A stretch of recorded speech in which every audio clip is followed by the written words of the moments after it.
I had a milestone birthday coming up, so invited, among others, my sister-in-law and her boyfriend to a dinner, Saturday 14th August, 2 months out, mid-June. They accept, but then the boyfriend calls me early August and said sorry we can't make it, I'm going to propose that night. Okay, shame, but no big deal.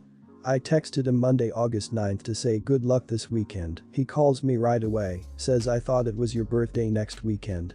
21st August. I said no dude, it's this weekend. He hangs up, then calls me back an hour later and says sorry, change of plans, I'm proposing now on the 14th, so we still can't make it to your birthday. This seems deliberate now, so I'm polite but end the conversation. We see photos of their proposal event the day after. I thought it was going to be a quiet dinner for two, but literally all their friends and his family there, but not us. Then we're invited to an engagement party mid-September. Invite asks for wishing well donations for furnishing their future home. I'm a bit wary at this point, but we put in what I thought was a decent amount. He calls me the next day. Hey, we actually wanted to get a side table using your gift, but it's a bit more expensive than what you've given us. Can we talk about maybe increasing the amount you gave? And I say it's a gift, it's not negotiable and hang up. And now we're getting the silent treatment. So, am I the idiot? What is going on? Too bad that he is marrying into the family. If he were your friend, then you could extricate yourself from this relationship well before the wedding to avoid who knows what gift shenanigans. You gave the correct answer to this classless person. Whoever heard of earmarking a cash gift for a specific item, then being called out because it came up short?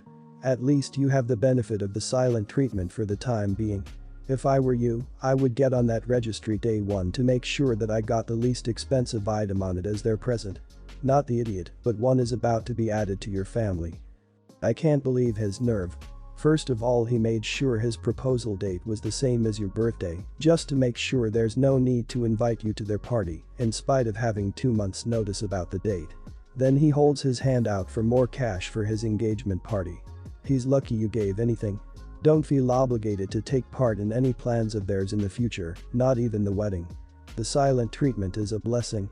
I suggest that if you receive a wedding invitation you RSVP that you won't be attending because you are having a party that day. Also, no gift will be sent because you are sure sister-in-law and fiancé would find any gift, no matter how generous, to be insufficient, so you won't be wasting the effort. Not the idiot. Forget all the business about date confusion and the proposal and all that because no one including you knows what went down there. But the gift stuff? Insane. Engagement presents aren't a requirement. And should be small, a bottle of wine, a wedding planning book, whatever. Asking for cash is rude. Asking for a gift is rude. Calling to complain is absolutely absurd. My boyfriend has started pretending to be bad at basic life crap like dishes and laundry like he can't do it so I do it. I felt pretty frustrated with that and told him straight up that I knew he didn't forget how to clean since he moved in with me. He was always very competent living alone, and I didn't appreciate him forgetting how to do chores. I said that when I asked him to do dishes and he refused until he finally did them wrong, that I was not that stupid. He said that he was trying his best, and I was wrong for saying he was trying to manipulate me. And that from his perspective I asked him to do something, and he did it the best he could, and I kept at him because it wasn't up to my impossibly high standards and he couldn't win. And he wanted me to believe him when he says he is trying. Anyway, this might be petty, but I decided to give believing him a try. So, he had bleach stained my favorite little black dress. Instead of getting mad, next time he had a family event, I put it on. He asked me if I was really going to wear that, it looked messy. I said that I loved that dress and understand accidents happen, so I wasn't mad or upset. It had bleach spots, actually. I thought it looked kinda cool. He said he really thought it looked bad, and I said if he wants he could Sharpie on the white spots real quick in the Uber. It ended up looking even worse. Another time, we were having dinner, and he had done the dishes, but put some of the cups and bowls in the dishwasher upside down, so they filled with dirty dishwater. I took those cups and bowls, dumped them out in the sink, but didn't wash them further, and served his food in them. He said that it was dirty, and I was like, they just came out of the dishwasher. It's just water, it's fine. He said that no, it was disgusting, and I said it was really no biggie. I was getting over my impossibly high cleanliness standards and I really didn't think it was that gross. The last time, I had cooked for a work party of his. After cooking, the dish needed to cool for about 30 minutes, then be refrigerated. I had plans with my friends that night and I asked him to put the dish away after it cooled. He forgot. The next morning he noticed the dish was never refrigerated. I said it was fine, it was just a mistake and it would probably be fine to eat, there wasn't a lot of meat in it. He got frustrated and said that you can't serve meat left out overnight, even if it is only a little, and I said oh I think it should be okay, stuff happens. He stopped being so lazy about chores after he realized I seemed totally okay with leaving stuff done badly and that he'll be living with it. But I feel a little petty for having been dishonest about it. I actually hate how my bleached dress looked and my stomach turns at dirty dish soup and unrefrigerated meat. Am I the idiot for being petty? Not the idiot. You're a genius. It's not petty. It's refusing to let him externalize the costs of his behavior to you. I think it's brilliant and you should keep doing it whenever this comes up. If he's truly being willfully incompetent, you will get the results you see here and he'll have to cut the crap out. If it's an area where it is truly your higher standards, you will see that when he doesn't care and you'll be able to decide what to do with that information. Well done. Not the idiot. But if I were you I'd be thinking very hard about what this episode shows about his character and orientation towards partnership. Do you want to be locked in a constant passive-aggressive struggle just to keep your house clean? How is he with money, taking care of you when you're sick, helping if you hit a rough spot? I have no idea if you'd want kids with this man, but a guy who will stick you with the dishes, will stick you with all the childcare, and you're not going to be willing to let the kid go hungry or unchanged to teach him a lesson. I want to high-five you so bad. Not the idiot. It may be petty compliance, but it clearly worked. On the flip side though, is being in a relationship where there is this much manipulation on both sides a good thing? You guys really need to sit down and talk. Reading it here is funny, but I imagine having to live like this isn't. You guys really need to work on your communications and expectations of each other. Relationships take loads of work, and if you aren't a team about the basic things, then it will only get worse from here. My 28 parents died when I was 18 and my twin sisters were 11 from a car crash. We had no other relatives to take my sisters in. I was about to start college. Thankfully, my parents left us a very generous life insurance payout and a wealthy trust, enough to last my sisters and I through college and some years after with appropriate housing and living expenses. I didn't take any chances with the money. I smartened up and talked things out with my parents' financial advisor to make sure we would be set. I proceeded to college and took a part-time job just in case. I knew I wasn't in a capacity to handle my sisters full-time and we absolutely had nobody else to go to, so I explained the situation to them with a counselor present and enrolled them in a private boarding school. I kept tabs on them all throughout their education. I spent as many weekends and my holidays with them. I went to PTCs, as many recitals and games as I could, even helped them shop for prom dresses. I was very involved in their life. I also made sure to schedule them sessions with a therapist and received constant updates from their guidance counselor.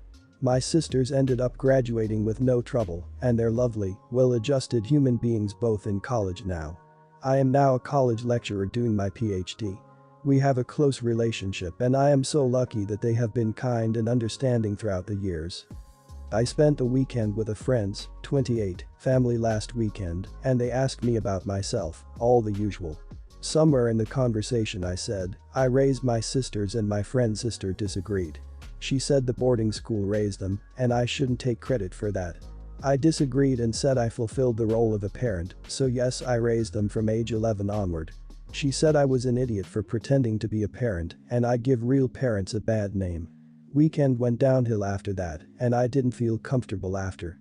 Friend and his parents are on my side, but the sisters now posting passive-aggressive stuff on social media. Am I the idiot? Not the idiot. I'd like to commend you for not only doing everything you could to provide for them what they need, but also for taking care of yourself and your needs.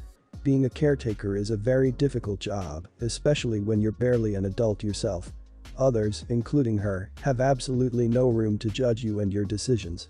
Sounds like she expects you to have abandoned your future entirely to become a replacement mom for them, and all that would have done is set you back and potentially strain your relationship with your sisters.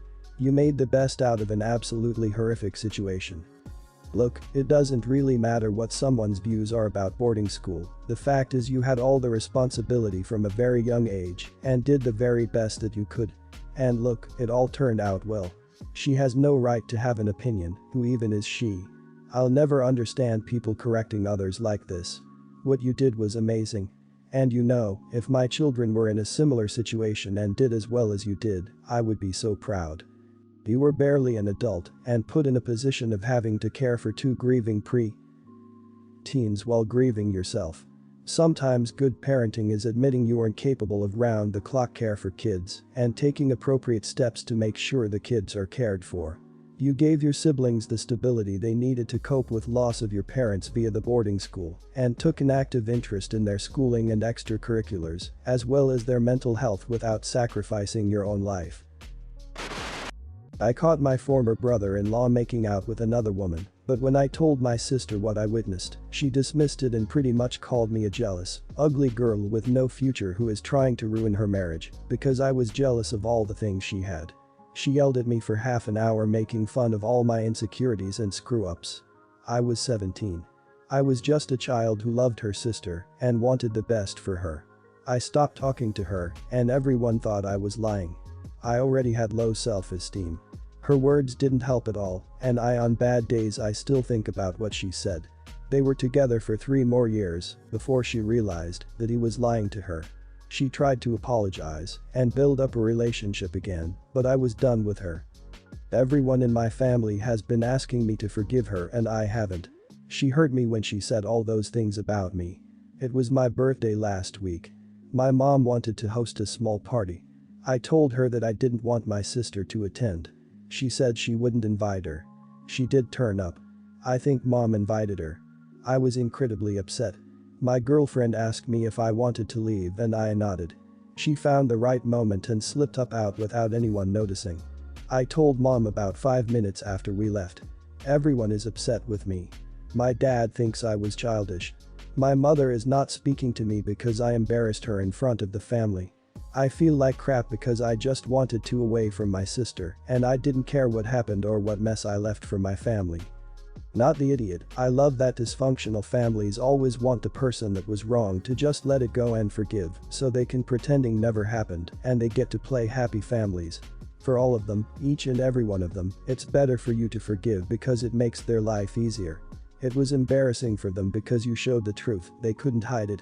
Let them know if they do that again, you'll do the same thing, so if having you around doesn't work for them, well there's an easy solution to it. Your mom pulled the old bait and switch. She thinks she knows better than you and you just need to get over it, so she purposely invited your sister thinking that you would see each other and just jump into each other's arms. She is a major idiot and by forcing that kind of contact indefinitely prolonged any reconciliation. You did the right thing and left, and I must congratulate you on finding a way to not display histrionics over the situation. I would have gone ballistic.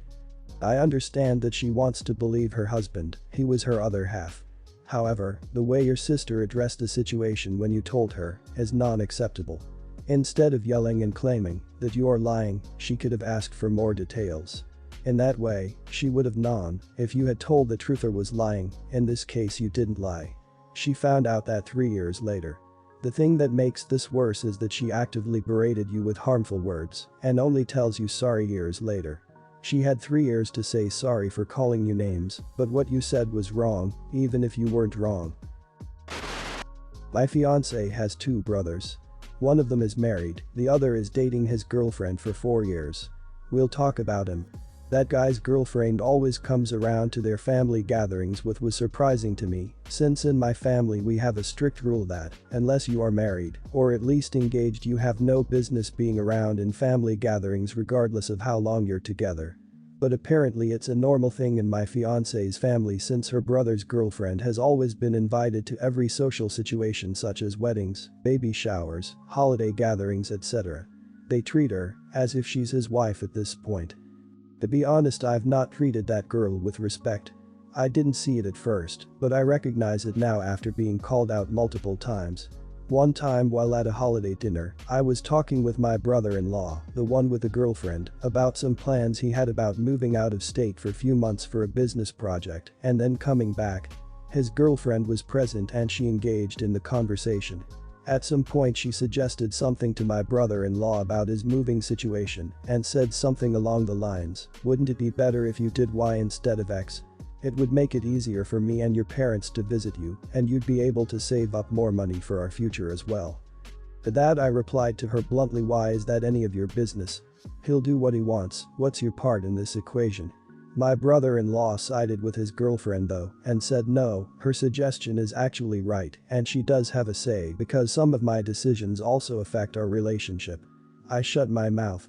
Now I'm getting married to my fiancée and I told her that I don't want her brother bringing his girlfriend to the wedding because she's not official. She said I must be crazy and how his girlfriend is basically family right now and if we exclude her my brother-in-law will be mad. I stood my ground and said I won't compromise my values, either take it or leave it, but she's not coming just like anyone without a ring won't bring a +1. My fiancé has been mad at me about this since and tells me I'm acting like the idiot and how the entire family of hers will side-eye me very hard if I do this and she said I better deal with it because she's getting invited. I insisted that she's not, but she tells me that if I don't change my mind I'll take the heat alone because she won't get into fights with her family over this. Am I the idiot? Disclaimer. I'm the groom, my fiancée is the bride. I'm a man. You're the idiot. OP, you are not currently married. So why should anyone give a crap about your opinions and your relationship? To exclude a serious girlfriend of 4 years because you've got some antiquated views that a couple should be married to be official definitely makes you the idiot. Your past behavior towards the girlfriend also makes you an idiot. I hope your fiancé's family don't come to your wedding. You need a reality check. You're the idiot. Why on earth would you want to start your marriage off by pissing off your wife and her entire family? They clearly see her as part of the family and it's not your place to tell them she isn't. You will never have a good relationship with them if you try to keep her for being invited and attending your wedding. Your fiancé might even call the wedding off, which you would deserve. You need to decide whether this is worth losing your relationship over because that's what it will probably come down to. Passive idiot. You keep using the word value to describe this weird preference your family not wanting boyfriends or girlfriends around. That's not a value. It's just exclusionary for no reason. And you tried to shame this poor woman by asking her what business her boyfriend's moving situation was of hers. What is it of yours? Holy Christ, you can't impose your weird family tradition onto another family. You better get your crap together and adapt or you're gonna find yourself with an ex-fiancé.